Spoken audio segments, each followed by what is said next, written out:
the white photographer suddenly realized that the destitute black girl before him, scavenging for leftover food, might possess the potential to become a top model. Her features were striking and defined, her figure tall and impressive, and she radiated a certain resilience. With this thought in mind, the photographer could no longer contain himself and stood up, approached her, and took out his business card. But the girl thought she had encountered a scammer. As soon as the man turned around, she was about to throw away the card. You might want to hold on to that, actually.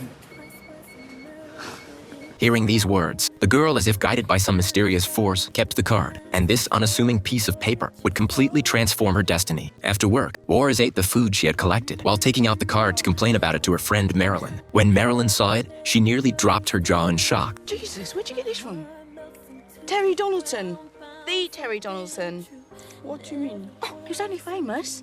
The fashion photographer? He did Diana? Marilyn was about to persuade Juarez to give it a try when she suddenly felt severe pain in her lower abdomen. And when they arrived at the hospital for an examination, even the experienced doctor was horrified by what he saw. Juarez's body and mind were simultaneously enduring double time. She was born in a nomadic tribe in Somalia, Africa. There, once a girl turned 3 years old, she would be taken by her mother to a remote mountainside. After paying homage to the tribe's circumcision practitioner, the practitioner would take out a pre-prepared blade and, amid the girl's wailing, cut away her important female organs. Finally, with blood-soaked hands, they would break off wooden splinters and roughly sew up the wound. Only on her wedding night would her husband cut it open with his own hands, and only girls who had undergone circumcision and survived would be considered pure women compared to her 2 sisters who died from circumcision. Juarez was fortunate, but at the same time unfortunate, because at the age of 12, she was sold by her father for 5 camels to a 60-year-old man with yellow teeth, about to become his 4th wife. Juarez, who had developed self-awareness, was not resigned to accepting this fate. So, the night before the wedding, she secretly fled the tribe. Her mother saw everything, but did not raise an alarm. She could not decide her daughter's life, and could only silently bless her in her heart. A simple bundle, a pair of tattered sandals, Juarez set off toward a future of freedom.